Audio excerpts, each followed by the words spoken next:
क्या आप जानते हैं कि पाकिस्तान के खतरनाक अंडरवर्ल्ड और टेररिज्म की कमर तोड़ने के लिए भारत ने एक ऐसा सीक्रेट मिशन शुरू किया था जिसका नाम सुनते ही दुश्मनों के पसीने छूट जाएं। एक ऐसा मिशन जहां हमारे एक जांबाज को अपनी पहचान मिटाकर मौत के साए में रहकर उन्हीं गद्दारों का भरोसा जीतना था जो भारत को दहलाने का सपना देखते हैं। आज की इस वीडियो में हम डिकोड करने वाले हैं साल 2025 की सबसे जबरदस्त स्पाई थ्रिलर धुरंधर। ये सिर्फ एक फिल्म नहीं बल्कि अजीत डोवाल जैसे असली नायकों से प्रेरित एक ऐसी कहानी है जो आपको ये सोचने पर मजबूर कर देगी कि देश की सुरक्षा के लिए हमारे जासूस किस हद तक जा सकते हैं। कैसे एक हिंदुस्तानी कैदी जसकरीत सिंह कराची के लेरी टाउन का बेताज बादशाह हमजा बन गया, और क्या था वो प्रोजेक्ट धुरंधर जिसके तार सीधे 26/11 और ओसामा बिन लादेन से जुड़े हैं। तैयार हो जाइए एक ऐसी कहानी के लिए जिसमें एक्शन है। तो मूवी की स्टार्टिंग होती है जहां हमें सबसे पहला टेररिज्म दिखाया जाता है दिसंबर 1999 में, जब हमारे इंडियन प्लेन को पाकिस्तानी मिलिटेंट से हाईजैक कर लिया जाता है कांधार अफगानिस्तान में। और ये एक बहुत ही फेमस इंसिडेंट है और यही होती है हमारे सबसे पहले और सबसे मेन कैरेक्टर की एंट्री, जिसका नाम है अजय सनियाल, जो कि इंस्पायर्ड है हमारे current national security advisor Ajit Doval से, जिन्हें मिलना आते हैं हमारे देश के मिनिस्टर ऑफ एक्सटर्नल अफेयर्स और वो उन्हें समझाते हैं कि बस अब बहुत हो गया, 3 दिन से हमारा प्लेन हाईजैक हुआ है और जो अंदर प्लेन में हाईजैक हुए हैं उन होस्टेजेस की फैमिलीज को अब आंसर देना बहुत ही मुश्किल होता जा रहा है। तो अब वो जो टेररिस्ट मांग रहे हैं हमें वह मजबूरन देना ही पड़ेगा। तो हमारा अजय सनियाल उन्हें समझाने की कोशिश करता है कि हम कैसे उन 3 इतने बड़े टेररिस्ट को छोड़ दें। पर आपके क्लैरिफिकेशन के लिए मैं बता दूं कि उन हाईजैकर्स की जो डिमांड थी वो 3 टेररिस्ट को छोड़ने की थी। उनमें से पहला था मौलाना मसूद अजहर, जो एक प्रमुख इस्लामी मौलवी और आतंकवादी संगठन जैश-ए-मोहम्मद का स्थापक था, और दूसरा था अहमद उमर सैयद शेख, जो कि एक ब्रिटिश सिटीजन था और कश्मीर में पश्चिमी जो टूरिस्ट किडनैप होते थे उनके आरोप में जेल में गया था। और आखिरी में सबसे अहम मुश्ताक अहमद जरगर, एक कश्मीरी आतंकवादी जो अल उमर मुजाहिदीन का मुख्य कमांडर है। लेकिन मजबूरन फिर हमारे अजय सनियाल अंदर प्लेन में जाकर के उन टेररिस्ट को समझाने की कोशिश करते हैं कि हम कल तक उन तीनों कैदियों को छोड़ देंगे, जिसके बदले तुम्हें हमें कल तक इस प्लेन को सही सलामत वापस इंडिया पहुंचा कर देना होगा। और वह जब प्लेन के सारे होस्टेजेस को भारत माता की जय करने को बोलते हैं तो वो होस्टेजेस वो भी नहीं कर पाते। इतना उन टेररिस्टों ने उनको डरा कर रखा हुआ था, क्योंकि एक दिन पहले उसी प्लेन में एक होस्टेज का सबके सामने बहुत ही ब्रूटली गला काट दिया गया था।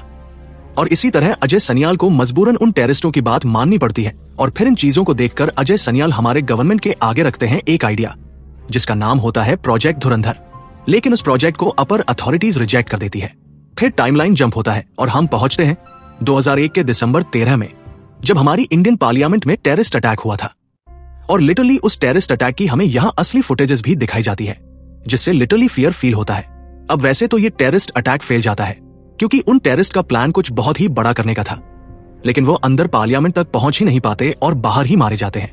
लेकिन हाँ, दूसरी ओर हमारे पार्लियामेंट के जो सिक्योरिटी गार्ड्स थे उनमें से कुछ लोग ब्रूटली मारे जाते हैं और वहां भी पहुंचते हैं हमारे अजय सनियाल, और वह मंजर देख करके उनसे कंट्रोल नहीं होता। और फिर वो हमारी इंडियन अथॉरिटीज से प्रोजेक्ट धुरंधर की परमिशन आखिरकार ले ही लेते हैं। और फिर एंट्री होती है हमारे मेन हीरो की 2004 में, जो कि पाकिस्तान अफगानिस्तान बॉर्डर से एंटर कर रहा होता है पाकिस्तान में। और वहां से वो पहुंचता है कराची के लेरी टाउन में। और लेरी टाउन हमारी पूरी मूवी के लिए बहुत ही ज्यादा इंपॉर्टेंट है, जो वहां जाकर के मिलता है हमारे एक्सपीरियंस्ड इंडियन स्पाई से, जिन्हें हम पूरे वीडियो के लिए नाम देते हैं चाचा। जहां वो दूध सोडा पी के उनसे काम मांगता है उनकी दुकान में। वो हमजा को इग्नोर करते हैं, लेकिन हमजा वहां से जाता नहीं और रात में कुछ गुंडे उसे आकर के पीटने लगते हैं। लेकिन हमजा वहां पर कुछ भी कर नहीं सकता था, क्योंकि अगर वो कुछ भी करता तो वो पुलिस की नजरों में आ जाता। वो इस वजह से चुपचाप मार खाता है।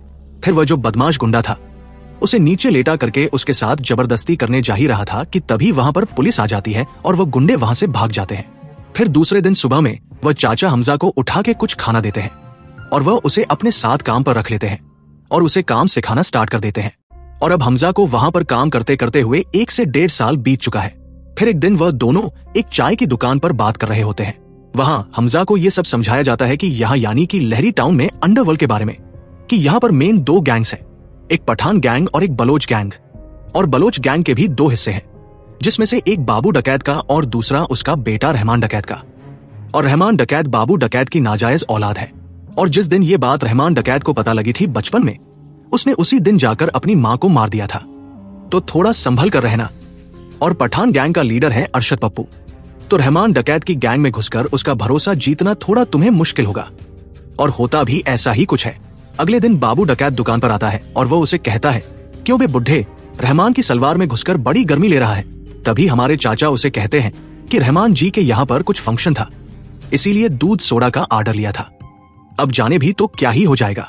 और यह सब देख करके हमारे दूध सोडा वाले चाचा समझ जाते हैं कि अब जल्दी ही काम स्टार्ट करना होगा। और फिर वह बुलाते हैं रात में अपने दूसरे स्पाई को, जो कि बाबू डकैत की गैंग में स्पाई बनकर रह रहा होता है। और वह आकर के इन्फॉर्मेशन देता है कि कल जो वलीमा है रहमान डकैत के यहाँ, वहाँ रहमान डकैत के लड़के पर बाबू डकैत की गैंग अटैक करने वाली है, तो तुम मौका देख के उसके लड़कों को बचा लेना, और ऐसे तुम रहमान डकैत का भरोसा भी जीत सकते हो। लेकिन उस फंक्शन में होता कुछ और ही है। इस फंक्शन में रहमान डकैत के दोनों लड़के तो आए और उन पर अटैक भी होता है, लेकिन रहमान के छोटे बच्चे को बचाने के चक्कर में बड़ा बेटा, जिसको हमजा को बचाना था, वो मारा जाता है। अब जो कि हमजा को पता ही था कि बड़ा लड़का मर चुका है, फिर भी वो उसे हॉस्पिटल ले जाने की एक्टिंग करने लग जाता है। और वहां एंट्री होती है, यानी कि रहमान डकैत की। और हाँ, for your kind information, Rahman डकैत का कैरेक्टर इंस्पायर है सरदार अब्दुल रहमान बलोच से। और ये कैरेक्टर लेरी टाउन का सबसे बड़ा गुंडा, माफिया, बिग डैडी, आप जो भी बोल सकते हो, वो है। लेकिन अब जब वो वहां पहुंचता है तो रहमान को पता लगता है कि उसका बड़ा लड़का अब तो नहीं रहा, लेकिन छोटे बेटे को बचाने के लिए उसका राइट हैंड उज़ैर हमजा को कुछ पैसे देने का कहता है। लेकिन हमजा कहता है कि मुझे पैसे नहीं चाहिए, रहमान भाई हमारी कौम के लिए इतना कुछ कर रहे हैं, यानी कि कम्युनिटी के लिए जो कुछ कर रहे हैं वो मेरे लिए बहुत ही बड़ी बात है, वही बहुत कुछ है। और रहमान उसे पूछता है कि आखिरकार मारने वाले कौन लोग थे, तो हमजा बोलता है कि 3 लोग थे जिनके पास उजी थी, AK-47 थी। तो रहमान कहता है तुझे इतना सब कैसे पता गन्स के बारे में? तब हमजा कहता है कि मेरा बड़ा भाई जो था वो आर्मी में था, उसी ने सब कुछ मुझे सिखाया, लेकिन मेरा भाई अब शहीद हो गया है और अब मेरा इस दुनिया में कोई भी नहीं है। और ऐसे करके वह रहमान का दिल और भरोसा जीत ही लेता है। लेकिन फिर वहां आती है रहमान की बीवी, जो आते से सीधा रहमान को चमाट रख देती है और कुछ बोले बिना वो सीधा रोने लगती है। फिर वहां एंट्री होती है जमील साहब की। और मैं आपको पहले से ही बता दूं कि आप एक बार शाम पर भरोसा कर लेना, अपनी एक्स पर भरोसा कर लेना, लेकिन इस इंसान पर कभी मत करना। और जमील साहब लहरी टाउन की रूलिंग पार्टी के लीडर है, इसलिए वह रहमान डकैत के राइट हैंड उज़ैर को यह समझा कर जाते हैं कि अभी किसी भी तरीके का पंगा मत करना, क्योंकि स्टेट इलेक्शन सर पर है। इलेक्शन बाद तुम्हें जो बदला लेना है वो हम ले लेंगे जरूर। और दूसरे दिन रहमान के बेटे का जनाजा उठाया जाता है। तभी उज़ैर हमजा को समझाता है कि जमील को हमारे रहमान भाई के सपोर्ट की बहुत ही जरूरत है, इसलिए वो उनके आगे पीछे घूमता रहता है। और हमारे ऑपोजिट जो पार्टी है उनको सपोर्ट सीधा मिलता है पठान गैंग और बापू डकैत से। तो ये वाला इलेक्शन जीतना हमारे लिए बहुत ही ज्यादा जरूरी है, क्योंकि लहरी टाउन जिसके हाथ में है तो समझो कि कराची उसी के हाथ में है, और जिसके हाथ में कराची है तो समझो पूरा पाकिस्तान उसी का है। फिर उज़ैर हमजा को लेकर के रहमान के सारे इलीगल कामों के बारे में बताता है, जहां सारे हथियार बनते हैं और वो हथियार कहां कहां इलीगली ट्रांसपोर्ट होते हैं। फिर रहमान का गैंग मेंबर हमजा को उसका घर बताने जाता है, जहां वो छत पर सारे इलाके भी बताता है कि ये इलाका पठान गैंग का है, ये इलाका बाबू डकैत का है, और उधर मत जाना, उधर ही SP असलम चौधरी ने हमारे रहमान डकैत को पकड़ा था। तब वह उसे बताता है कि SP असलम चौधरी कौन है।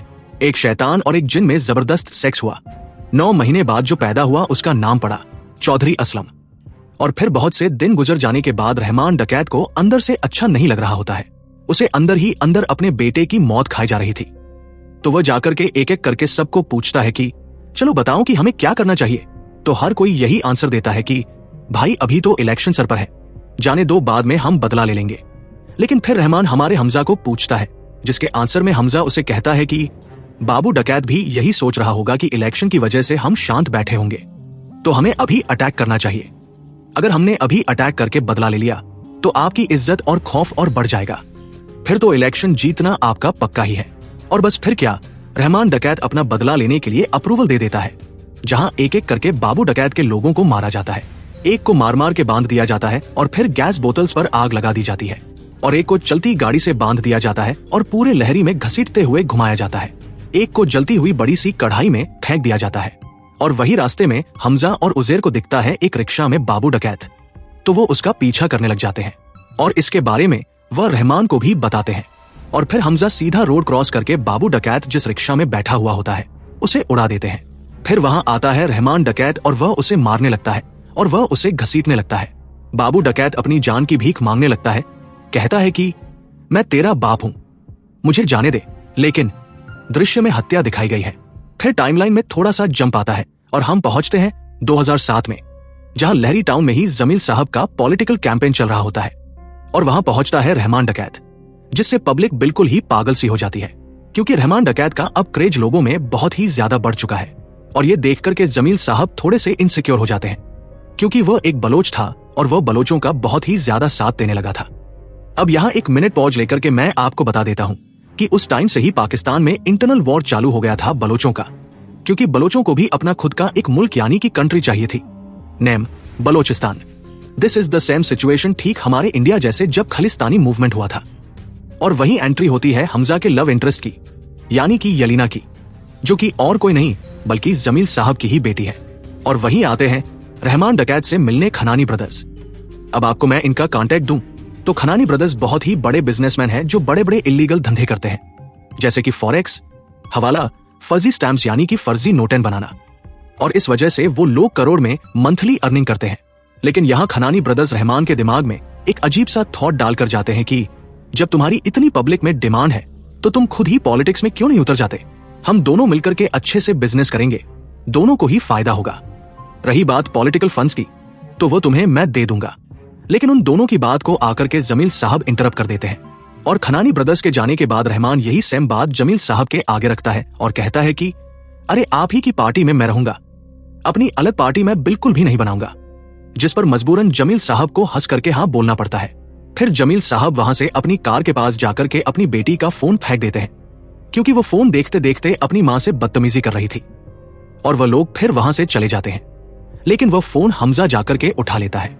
फिर उसी रात हमें पता लगता है कि खनानी ब्रदर्स के हाथों में हमारी हिंदुस्तानी नोट्स का फेक स्टैम्प्स हाथ लग गया है, जिससे कि वो लोग हिंदुस्तानी नोट्स प्रिंट करके उसे इंडिया के यूपी में बेच देते हैं और करोड़ों में कमाते हैं। और वहां हमजा अहमद डकैत को ये एडवाइस देता है कि अगर पॉलिटिक्स में घुसना है तो इन खनानी ब्रदर्स जैसे लोगों के साथ हमें दोस्ती बनानी होगी। रहमान डकैत हमजा को खुशी से कुछ पैसे और एक नई बाइक देते हैं, जिसे लेकर के वह एक पब के बाहर पहुंच जाता है। और इस पब के अंदर हमारे भाई की लव इंटरेस्ट यलीना एंजॉय कर रही होती है। अब हमारे हीरो को तो यहाँ पर एंट्री मिलती नहीं है, तो वह बाहर निकल के यलीना की कार को पंचर करके पुलिस को कॉल कर देता है रेड मरवाने के लिए, जिसकी वजह से मजबूरन यलीना को हमजा के साथ बैठकर जाना पड़ता है। और हमें यहाँ एक पुलिस और हमजा के बीच में car versus bike chess sequence दिखाया जाता है, जो कि अपने बैकग्राउंड म्यूजिक की वजह से शानदार लग रहा था।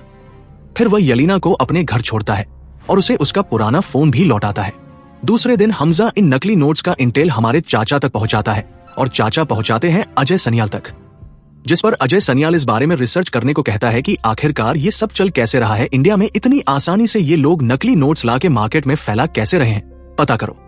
दूसरी तरफ खनानी ब्रदर्स के गोदाम पर रहमान पहुंचता है अपनी गैंग को लेकर के, और वहां पीछे से एंट्री होती है मेजर इकबाल की, जो कि इंस्पायर्ड है रियल लाइफ इलियास कश्मीरी से। और इस कैरेक्टर की बैक स्टोरी में यह है कि यह आईएसआई का चीफ लीडर है और मेजर इकबाल का बहुत ही बड़ा रोल है इंडिया के ज्यादातर टेररिस्ट अटैक के पीछे। और यहाँ वो रहमान के आगे ये डील रखता है कि तुम हमें बहुत सारे हथियार बनाकर दो, लेकिन उस पर जो कंपनी नेम और लोगो और सब कुछ होते हैं वो ऐसा लगना चाहिए कि किसी बाहर अमेरिकन कंपनी की है ये सारे हथियार, जिससे कि इसमें आईएसआई का नाम ही ना आए। पहले तो रहमान मना करता है, लेकिन फिर जब अच्छा पैसा मिल ही रहा होता है और खनानी ब्रदर्स रहमान से ये भी वादा कर देते हैं कि उसे वो इलेक्शन जिताएंगे अगला वाला, जिससे कि रहमान मान जाता है। फिर उसे 3 अक्टूबर की डेडलाइन दी जाती है, लेकिन रहमान का कहीं ना कहीं दिल अभी भी मान नहीं रहा था, तो वह जाते जाते खनानी ब्रदर्स को धमकी देकर जाता है कि अगर इलेक्शन जिताने वाली बात से तुम मुकरे तो जो वादा किया गया उसे भूलने की गुस्ताखी मत करना। रहमान डकैत की दी हुई मौत बड़ी कसाईनुमा होती है, तो इस सिचुएशन को टैकल करने के लिए खनानी ब्रदर्स का एक भाई रहमान को डबल क्रॉस करके सीधा जमील साहब को कॉल करके बताता है कि रहमान तो अपनी नई पार्टी बना रहा है, आपकी कुर्सी तो अब बिल्कुल ही खतरे में है। और इस चीज को जमील साहब टैकल करने के लिए कॉल करते हैं दी जीन को। और फिर एंट्री होती है द जीन चौधरी असलम की, और ये कैरेक्टर बहुत ही ज्यादा मेड है। और इस कैरेक्टर की खास बात यह है कि इसको बलोचों से पता नहीं बड़ी नफरत है, और इसका पहले भी रहमान डकैत से लफड़ा हो चुका है द पास्ट में। अब वैसे तो चौधरी असलम भी कुछ दूध का धुला हुआ नहीं है, वो 7 साल से सस्पेंडेड है, तो वह भी जम करके इलीगल पैसे कमाता है। ऐसे वो कुछ इलीगल चीजें बेचने आया होता है कुछ लोगों को, लेकिन जब उसे पता लगता है कि ये तीनों बलोच है, तो वो सबसे पहले तो शॉटगन से सीधा एक बंदे का पूरा फेस ही उड़ा देता है और एक को दौड़ा दौड़ा करके मारता है, और उसे गाली भी देता है कि मेरे पास तो M4 है, कहां तक भागेगा। मतलब सच में ये गाली दी है और भी कई सारी दी है, लेकिन मैं फिलहाल इतनी दे पाऊंगा। और फिर वहां से जाते टाइम उसे जमील साहब का कॉल आता है और वह उसे अपने घर बुलाते हैं खाने के लिए। दूसरी तरफ ये हथियारों की डीलिंग का मैसेज हमारे तुरंत इंडियन इंटेलिजेंस कमेटी में पहुंचता है और फिर वह इस चीज को तुरंत डिकोड करने लग जाते हैं कि आखिर ये लोग करना क्या चाहते हैं 3 अक्टूबर को। और फिर उन्हें इंटेल मिलता है कि शायद गुजरात में कुछ होने वाला है। लेकिन मैं आपको बता दूं कि इंटेलिजेंस जो कमेटी वाले हैं वो सही से गेस नहीं कर पाते और वो आगे जाकर के गलत निकलने वाले हैं। और ये इनको पता नहीं कि वो इनकी कितनी बड़ी गलती होने वाली है, क्योंकि आगे जो होने वाला है वो उन्होंने कभी सपनों में भी नहीं सोचा था। दूसरी तरफ रहमान पहुंचता है बलोच फोर्स में अपने हथियारों का इंतजाम करने के लिए और यहाँ आकर के वहां के जो हेड है उनको वो कुछ पैसे देता है और थोड़े बहुत अपने बलोच कौम के लिए वो कुछ काम करने को वादा करता है, जिससे कि वह जो हेड था वो खुशी खुशी मान जाता है उन हथियारों का बंदोबस्त करने के लिए 3 अक्टूबर तक। फिर 3 अक्टूबर का दिन आता है और वहां पर हमारे सारे हथियार देखने मिलते हैं, जिसकी टेस्टिंग हमजा और उजैर खुद अपने हाथों से करते हैं। और वहां रहमान बड़ा ही खुश हो रहा था। लेकिन ये खुशी ज्यादा देर टिकने नहीं वाली थी, क्योंकि दूसरी तरफ उसी की कब्र खोदने का इंतजाम जमील साहब कर रहे थे, वो भी चौधरी असलम के हाथों। अब जमील साहब वापस से असलम को ज्वाइनिंग लेटर देते हैं, लेकिन असलम की कुछ शर्तें होती है कि उसके लिए एक अलग लेरी टास्क फोर्स बनाया जाए और इसका हेडक्वार्टर्स भी किसी को पता नहीं हो, और उस टास्क फोर्स में जितने भी लोग हैं उनको बहुत ही ज्यादा अच्छा पैसा दिया जाए ताकि वह आगे जाकर के करप्ट ना हो पाए। और इतना ही नहीं, उसके काम में कोई भी टांग ना अड़ा पाए, इनफैक्ट जमील साहब ही नहीं। और इन सारी चीजों का अप्रूवल असलम को मिल ही जाता है आखिरकार। फिर ईद का दिन होता है, वहां रहमान के घर जमील साहब अपनी फैमिली को लेकर आए होते हैं और जहां फिर हमारा हमजा भटक जाता है और वही रहमान जमील साहब से पूछता है कि असलम वापस से यहाँ पर क्यों आ गया है, जिस पर जमील साहब आसर कहते हैं कौन असलम, जिस पर जमील साहब उसे कहते हैं कि तू टेंशन मत ले, ऊपर से मुझे जो प्रेशर आ रहा है अब उसका मैं क्या ही कर सकता हूं, उसे मैं कब तक ही कंट्रोल कर पाता, कुछ भी होगा तो मैं हूं, कराची तो अपना ही है। और वापस से वहां पर हमजा यलीना से मिलता है, थोड़ी और क्लोजनेस आती है दोनों के बीच में। दूसरे दिन वह उसे चाचा से भी मिलाने जाता है और वहां पर उसे पता लगता है कि यलीना के घर पर असलम बार बार आता ही रहता है, जिस पर हमजा उसे कहता है कि मुझे इस आदमी से खतरा है, ये जब भी तुम्हारे घर आए मुझे जरूर से बताना। दूसरी जगह अजय सनियाल को यह पता लगता है कि पुरानी नोट्स में छोटे से बदलाव की वजह से जो हमने पुराने स्टैम्प्स फेंक दिए थे और उन पुराने स्टैम्प्स को एक एमपी का मिनिस्टर दुबई ले जाकर के लखानी ब्रदर्स को करोड़ में वो स्टैम्प्स बेच कर आया है। इस वजह से वो लोग ऐसी फेक नोट्स छाप करके इंडिया की मार्केट में उसे फैला रहे हैं। लेकिन अजय सनियाल समझ जाता है कि वो लोग अभी इनका कुछ भी नहीं बिगाड़ सकते, अभी बात दबा कर रखो, जब इसका सॉल्यूशन निकलेगा तब उनको दबोचेंगे। दूसरी तरफ आज रहमान के डिलीवरी वाला दिन था, लेकिन तभी अचानक से रहमान के छोटे बेटे की तबीयत खराब हो जाती है और रहमान उजैर और हमजा को कहता है कि तुम लोग डिलीवरी करने जाओ, सही से हिसाब लाना, मैं बच्चे को लेकर जा रहा हूं। और बस इतना ही कहकर रहमान वहां से निकल जाता है। फिर वो लोग मिलकर के सारे हथियार की डिलीवरी करने जाते हैं और वहां पर हमें कुछ नौजवान बच्चे दिखाए जाते हैं और मेजर इकबाल उन्हें ये सारी बंदूकें थाम देता है और उन बच्चों का जो लीडर होता है उसे खुद अपने हाथों से हमजा AK-47 पकड़ाता है। दूसरी तरफ रहमान के साथ वही होता है जिसका डर था। बीच ब्रिज पर SP असलम अपनी लहरी टास्क फोर्स के साथ रहमान पर अटैक कर देता है और सीधा फायरिंग स्टार्ट कर देता है। तो फिर मजबूरन रहमान को कोई रास्ता नहीं दिखता और वह अपने आदमियों से कहता है कि तुम यहाँ से भागो और उजैर को इस चीज के बारे में इन्फॉर्म करो, और अपने बीमार बच्चे और बीवी के लिए वो खुद को सरेंडर करवा लेता है। दूसरी तरफ माल की डिलीवरी दे देने के बाद हमजा मेजर इकबाल से पूछता है कि क्या कल निकल रहे हैं सारे लोग अटैक करने इंडिया में, जिस पर मेजर इकबाल कहता है कि नहीं, असल में इंडिया को पहले से ही पता लग गया इस बारे में कि हम ऐसा कुछ करने वाले हैं, तो बड़े साहब ने बोला कि अभी अटैक रोक दो। अब यहाँ पर आपको मैं रोक करके बताओ, बड़े साहब जो है वो उनका मैं आगे बड़ा सा खुलासा करूंगा कि वो कौन है। वापस से हम वीडियो में आते हैं और मेजर इकबाल उसे कहता है कि अटैक हम कुछ टाइम बाद करेंगे, क्योंकि इंडिया के किसी एजेंट ने हमारी बातें वहां तक पहुंचा दी।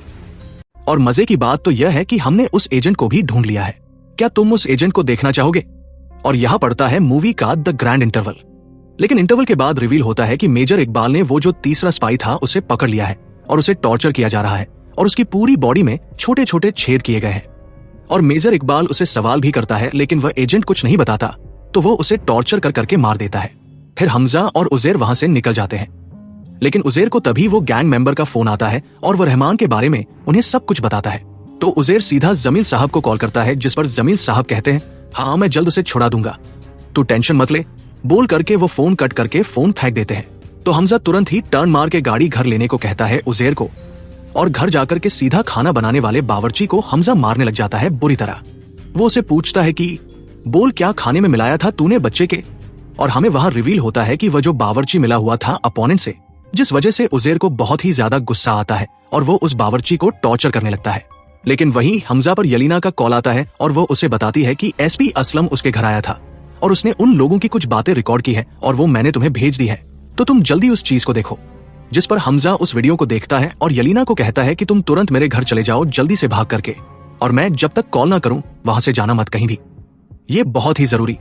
फिर वह उस वीडियो को देखता है, उस वीडियो को सीधा जमील साहब को भेज देता है और असल में उस वीडियो में जमील साहब और असलम चौधरी और पठान गैंग का लीडर अरशद पप्पू होते हैं। तीनों रहमान डकैत को मारने की प्लानिंग कर रहे होते हैं, जिससे अरशद पप्पू रहमान डकैत को अपनी गैंग से अलग करने की जिम्मेदारी लेता है और वह इसी वजह से बावर्ची को खरीद करके खाने में कुछ मिला देता है और एसपी असलम रहमान का एनकाउंटर करने का काम अपने हाथों में लेते हैं। और यह वीडियो देख के जमील साहब की तो ऊपर से नीचे तक फट ही जाती है बिल्कुल। फिर जमील साहब पर हमजा का कॉल आता है और वो उन्हें कहता है कि 1 घंटे में रहमान भाई मुझे चाहिए, वह भी सही सलामत, वरना ये वीडियो पूरे पाकिस्तान में फैला दी जाएगी और मैंने तुम्हारी बेटी को भी किडनैप कर लिया है। जिस वजह से जमील साहब तुरंत एसपी असलम को कॉल लगा करके सारी सिचुएशन समझाते हैं कि रहमान को मत मारो वरना मेरी इज्जत खराब, मेरा करियर तो गया ही और मेरी बेटी भी जाएगी। लेकिन असलम कहता है कि हेलो हेलो मुझे आवाज नहीं आ रही है, और वह सीधा रहमान को मारने लगता है। फिर जमील साहब फटाफट हमजा को कॉल करके यह बताते हैं कि वो एसपी असलम तो मान ही नहीं रहा, तो हमजा लारी टास्क फोर्स का जो हेड क्वार्टर्स है उसका एड्रेस मांगता है जमील साहब से। जिसके बाद असलम जैसे ही रहमान का एनकाउंटर करने ही जा रहा होता है कि उसके एक टीम मेंबर पर वीडियो कॉल आता है जिसमें रहमान के सारे गुंडों ने इंक्लूडिंग हमजा एंड उज़ैर सारी टास्क फोर्स को पंखों पर उल्टा लटका दिया है और उनको बुरी तरीके से पीट रहे होते हैं। फिर हमजा एसपी असलम को धमकी देता है कि आधे घंटे में अगर रहमान भाई को सही सलामत नहीं छोड़ा गया तो पूरे टास्क फोर्स और पूरे हेडक्वार्टर्स को मैं आग लगा दूंगा। इस वजह से एसपी असलम को मजबूरन रहमान को छोड़ना पड़ता है, लेकिन तभी से असलम अपने ध्यान में रखता है हमजा को और वह दिमाग में छाप सा लेता है उसे। दूसरी रात रहमान अपनी गैंग को लेकर पहुंचता है खनानी ब्रदर्स के गोदाम पर और वहां पहुंचते ही वो उसे जल्दी जल्दी अंदर लेकर जाता है जहां मेजर इकबाल भी अंदर बैठा हुआ होता है। और वह रात होती है 26/11 की रात, और सच में वो सीन लिटरली आपका दिमाग भी सुन्न मार के रख देगा। जहां मेजर इकबाल ने उन नौजवानों को जो हथियार दिए थे वो नौजवान बच्चे और कोई नहीं बल्कि अजमल कसाब और उसके साथीदार थे। उन्होंने हमारे इंडिया में 26/11 का अटैक किया था इन मुंबई ताज, और वहां सारे पाकिस्तानी मिलकर जश्न मनाने लगते हैं मुंबई के लाइव फुटेजेस को देख के। लेकिन हमजा के पैरों के नीचे से जमीन खिसक गई थी, उसे कुछ भी समझ ही नहीं आ रहा था। उसे याद आता है कि उसने खुद ने ही अपने हाथों से उस अजमल कसाब को AK-47 दी थी और वही अजमल कसाब आज अपनी पूरी गैंग के साथ पूरी मुंबई में आतंक मचा रहा है। और उसी वक्त उस डार्क इंसिडेंट की रियल फुटेज भी हमें दिखाई जाती है। इनफैक्ट रियल जो उन टेररिस्टों के बीच में कन्वर्सेशन हुई थी वो भी हमें सुनाई जाती है, जिससे आपको लिटरली गूज़बम्स तक आ सकते हैं। और सारे पाकिस्तानी वहां पर चैंट करते नारे तकबीर अल्लाहू अकबर की, जिससे मजबूरन हमजा को भी वह चैंट करना पड़ता है, लेकिन अंदर से उसकी आत्मा बिल्कुल भी दहल गई थी। फिर हमजा सीधा पहुंचता है चाचा के पास कि हमने तो सारी खबर पहले ही पहुंचा दी थी, फिर ये सब कैसे हो गया। फिर हमजा ठानता है कि अब वो खुद ही इन सबको मारेगा, लेकिन चाचा उसे समझाते हैं कि अगर ऐसा कुछ भी किया तो तुम पकड़े जा सकते हो और तुम एक इंडियन एसेट हो जो कि बाहर मुल्क में है। अगर तुम बाहर पकड़े गए तो इंटरनेशनली बहुत ही ज्यादा बदनामी होगी हमारी, तो ऐसा कुछ भी मत करना। तो वह थोड़ा सा शांत हो जाता है और टाइमलाइन में हमें थोड़ा सा जंप देखने मिलता है। पर हम पहुंचते हैं 2009 में, जहां रहमान अब किसी और की पार्टी ज्वाइन कर लेता है। ये सब देख उसके सारे दुश्मनों को गुस्सा आने लगता है, एक तरफ जमील साहब को तो दूसरी तरफ अरशद पप्पू को तो एसपी असलम को भी। फिर दूसरी रात हमजा अपनी डायरी में कुछ लिख रहा होता है और उतने में ही वहां पर यलीना आ जाती है, तो उस डायरी को बंद करके तुरंत ही रख देता है। तो यलीना उसे कहती है कि अब तो पापा की पार्टी और करियर तो दोनों ही खत्म है। जिस पर हमजा कहता है कि ठीक है, तुम्हारे पापा को कल सुबह चाय पर बुलाओ, मुझे कुछ बात करनी है। फिर दूसरे दिन वो पहले तो शांति से जमील साहब को समझाता है कि तुम्हारी प्रॉब्लम यह है कि तुम सारे ही ज्यादा पावर्स वाले पर भरोसा करते हो, इसलिए तुम्हारी नाव कभी भी तैर नहीं पाती है। कभी एसपी असलम पर तो कभी रहमान डकैत पर तो कभी अरशद पप्पू पर। ये लोग सब वैसे लोग हैं जो धक्का मार करके कभी भी कमांड हाथों में अपने ले लेते हैं। तो एक काम करो, आप किसी ऐसे को खड़ा करो जो आपका खुद का हो। एक काम करो, मुझे इलेक्शन में अपनी पार्टी से खड़ा करो, मैं तुम्हारे जमाई जैसा ही हूं। जीते तो आप ही राज करोगे। और थोड़ा बहुत सोचने पर जब जमील को सब कुछ समझ आता है कि बात तो पहले ही हाथ से निकल चुकी है, इसलिए वो मान जाता है इस बात पर। और फिर क्या, शादी नाच गाना, जहां एक छोटा सा आइटम सॉन्ग हमें दिखाया जाता है और हमजा और यलीना की शादी में सभी लोग आते हैं, इंक्लूडिंग रहमान डकैत, खनानी ब्रदर्स, मेजर इकबाल। और वहां वापस से प्लानिंग होने लगती है अपने अगले हथियारों के लोड को लेकर के। अब उजैर बहुत ज्यादा वहां पर पिया हुआ होता है, तो हमजा खुद उजैर की डायरी लेकर के जानबूझ करके गलत दिन बताता है लोड के लिए, ताकि रहमान फ्री ना हो। असल में वो उसे 9 तारीख बताता है, 9 अगस्त के दिन, लेकिन उस 9 अगस्त को रहमान डकैत को ब्रिज का इनॉग्रेशन के लिए जाना होता है। फिर भी हमजा झूठ बोल के कहता है कि 9 तारीख को कुछ भी नहीं है, हम उसी दिन हथियार को डिलीवर करेंगे। और बस वहां से ही 9 अगस्त को फाइनल कर दिया जाता है मेजर इकबाल की हाजिरी में। और इस बार हमजा कुछ अलग ही प्लान बना लेता है, जहां वह रात में डायरी खोलता है अपनी, जहां उसने अपने बहुत सारे टारगेट्स के नाम लिखे हुए होते हैं, जिनमें सबके नाम होते हैं, लेकिन वो अलग से नाम लिखता है रहमान डकैत का। और फिर वह अपने प्लान को एग्जीक्यूट करने के लिए पहुंचता है वो बलोच फोर्स के लीडर के पास, वापस से 9 तारीख के माल को तैयार करने के लिए। और वह उसे कहता है कि कुछ भी काम हो तो मुझे फोन कर देना, क्योंकि रहमान भाई अभी बहुत ज्यादा बिजी चल रहे हैं पॉलिटिक्स में। वह उसे यह भी कहता है कि डिलीवरी लेने के लिए उजैर आएगा बॉर्डर के पास, जहां 9 अगस्त के दिन ब्रिज इनॉग्रेशन चालू हो रहा होता है। और उजैर को वहां पर बलोच लीडर का कॉल आता है। फिर उजैर हमजा से कहता है कि मुझे तो ये बात का पता ही नहीं था। तो तब हमजा उसे झूठ कह देता है कि तूने ही तो उस दिन नशे में इस तारीख को फाइनल किया था। तो उजैर फटाफट से डिलीवरी लेने निकल जाता है। और फिर हमजा रहमान को लेकर के निकलता है इनॉग्रेशन खत्म करके। तब वो अचानक से बीच में रास्ता बदल कर वहां से सुनसान रास्ते पर गाड़ी लेकर डाल देता है। रास्ते में रहमान को शक भी होता है, लेकिन हमजा कहता है कि आगे ब्रिज पर बहुत ही ज्यादा ट्रैफिक थी। फिर रहमान उसे पूछता है कि उजैर कहाँ है। तो हमजा रहमान को भी झूठ बोलता है कि आप ही ने तो नशे में आज की डेट फिक्स की थी, तो वो हथियारों की डिलीवरी लेने गया है। लेकिन अचानक से फिर रहमान को उसी रात का सब कुछ याद आने लगता है कि ये डेट तो हमजा ने खुद ने बोली थी। और फिर वो हमजा को कहता है कि चल गाड़ी रोक, लेकिन हमजा मना करता है कि नहीं, यहाँ बीच रास्ते में रोकना खतरा है। और फिर हमें यहाँ पता लगता है कि हमजा प्लान बनाकर आया है एसपी असलम और जमील साहब के साथ। अब वैसे तो एसपी असलम को दोनों पर भरोसा नहीं था, इसलिए वो प्लानिंग के बाद जाते जाते इन दोनों को ये धमकी देकर जाता है, अगर मेरे साथ धक्काबाजी की ना तो मारने से पहले तुझे रंडवा बना दूंगा। और जमील साहब, आपको कुर्सी चाहिए। फिर रहमान हमजा के साथ जबरदस्ती करने लगता है गाड़ी रोकने के लिए, लेकिन हमजा बिल्कुल भी गाड़ी नहीं रोकता। आगे एक हैंडपंप में जाकर के सीधा वो गाड़ी को टकरा देता है और वहां से सीधा गाड़ी क्रैश होती है। जो आगे बैठा हुआ गुंडा था वो सीधा शीशा तोड़ के सामने लगे हुए रेलिंग बोर्ड पर जाकर टकराता है, और उसका तो सीधा मतलब पूरा सर धड़ से अलग ही हो जाता है। और इस चीज का आवाज एसपी असलम तक को भी आ जाता है, और वह अपनी टास्क फोर्स को लेकर के इंतजार ही कर रहा होता है। और वह तुरंत क्विकली रेडी होकर के उनके लिए रवाना हो जाता है। और हमजा वहां से फिर भागने की कोशिश करता है, लेकिन इतने में ही पीछे से एक रहमान का आदमी आता है, जिसे रहमान हमजा का पीछा करने को कहता है। और ऐसे हमजा और वो दोनों की फाइट बीच जंगल में स्टार्ट हो जाती है। दूसरी तरफ असलम आकर के रहमान की कार पर फायरिंग स्टार्ट कर देता है। रहमान अपने आदमी से कहता है कि इन्हें तुम संभालो, मैं भागता हूँ यहाँ से, मुझे यहाँ से जाना जरूरी है। और वह ऐसा कह करके जंगल में भागने लगता है।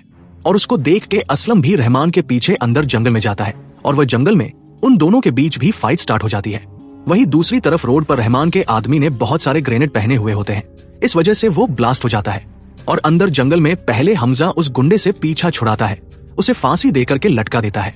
दूसरी तरफ पहले तो असलम चौधरी रहमान को बहुत ही ज्यादा पीट रहा होता है, लेकिन बाद में रहमान डकैत बहुत ही ज्यादा ब्रूटल तरीके से असलम को पीटने लगता है और उसका गला दबा देता है बहुत ही ज्यादा जोर में। और वो उसे कहता है कि मर जा तू, मर जा। इतने में ही पीछे से हमजा आकर के रहमान को मारने लगता है, लेकिन रहमान डकैत आज बड़े ही गुस्से में था, तो वो हमजा को भी पीटने लगता है। लेकिन फिर हमजा को सब कुछ पुराना याद आता है कि वो कैसे 26/11 के अटैक पर रहमान खुश हो रहा था। फिर हमजा बहुत ही ज्यादा जोश में आता है, सीधा रहमान को उठाकर पटक देता है और उसके फेस पर इतने सारे पंचेस मारता है कि रहमान बहुत ही ज्यादा इंजर हो जाता है। फिर असलम और हमजा ने प्लानिंग ऐसी की होती है कि रहमान को गोली ऐसे मारी जाए कि उसे वापस जिंदा सिटी तक लाया जा सके। और असलम वैसे ही तरीके से उसे गोली मारता है और हमजा उसे अपने कंधे पर उठाकर तुरंत भागने लगता है सिटी की तरफ। अब इसके पीछे का ये रीजन था कि ताकि हमजा पर किसी को भी शक न हो, क्योंकि आखिरकार हमजा ने तो रहमान को बचाने की कोशिश की, सबको यही लगे, ताकि सिटी में जब रहमान पहुंच करके मर जाए तो उसका कसूर असलम पर ही लगे, ना कि हमजा किसी भी तरीके से किसी भी शक के दायरे में आए। और आगे चलकर हमजा अपने आगे का काम इसी तरह उन गैंग्स में रह के कर सके। और होता भी ऐसा ही कुछ है। हमजा एक रिक्शा करके रहमान को हॉस्पिटल लेकर जाता है और हॉस्पिटल में पूरी एक्टिंग करने लगता है, जल्दी करो, बचाओ इन्हें, ये वो करके। लेकिन हॉस्पिटल में पहुंचते से ही रहमान डकैत की मौत हो जाती है और फिर इसकी न्यूज सभी लोग तक पहुंच जाती है। और मेजर इकबाल को बड़ा गुस्सा आता है। फिर हमजा अपने घर पहुंचता है और वहां पर वो अपनी डायरी खोल करके रहमान का नाम मिटा देता है और यही रिवील होता है कि पास्ट में अजय सनियाल ने ही हमजा को भेजा था पाकिस्तान एज मिशन धुरंधर। तो अब इस मिशन के बारे में थोड़ा डिटेल में बात करते हैं। तो इस मिशन में ऐसी कुछ आइडिया लगाई गई थी कि पाकिस्तान की ISI टेररिज्म जो फैलाती है, लेकिन वो टेररिज्म फैलाने के लिए उन्हें बहुत सारे हथियार चाहिए होते हैं और वो उन हथियारों के लिए पाकिस्तान के जो लोकल अंडरवर्ल्ड के माफियाज हैं उनकी हेल्प लेते हैं। तो प्रोजेक्ट धुरंधर के अंदर हमजा का काम ये था कि उसे इन्हीं अंडरवर्ल्ड गैंग्स के साथ मिलकर जुलकर उनके साथ ही काम करना है और वक्त आने पर खुद को कुर्बान करना पड़े तो खुद को कुर्बान ही कर देना है। क्योंकि इंडिया में हमजा का असली नाम है जसकरीत सिंह और वह एक बहुत ही बड़ा इंडिया में क्रिमिनल था जो कि सालों से जेल में था और उसके जीने की उम्मीद उसने छोड़ दी थी। अब जसकरीत सिंह की जो बैक स्टोरी है वो क्या है वो तो हमें नहीं पता, वो हमें पार्ट 2 में फॉर श्योर जल्दी दिखाई जाएगी। लेकिन आखिर में हमजा अपनी डायरी खोलता है जहां हमें दिखने मिलता है कि उसने और भी कई सारे लोगों के नाम लिखे हुए हैं, जिसमें मेजर इकबाल, खनानी ब्रदर्स और आखिरी में उसने लिखा हुआ है बड़े साहब। अब इस चीज का आपको मैं रिवील अभी कर ही देता हूं कि बड़े साहब और कोई नहीं बल्कि यहाँ पर ओसामा बिन लादेन की बात हो रही है। और ये कोई मेरी थ्योरी नहीं है, बस मेरा गट्स अंदर से मुझे बोल रहा है, क्योंकि हमारे पास जो पाकिस्तानी टेररिज्म हुआ है, जैसे कि कांधार प्लेन हाईजैक, पार्लियामेंट में अटैक, 26/11, इन सब में हाथ ओसामा बिन लादेन का था ही आखिर में। तो आखिरकार अब हमारे धुरंधर की लिस्ट में ओसामा बिन लादेन भी है। और हाँ, अब हमारा धुरंधर फॉर श्योर राज करेगा लेरी टाउन पर पार्ट 2 में।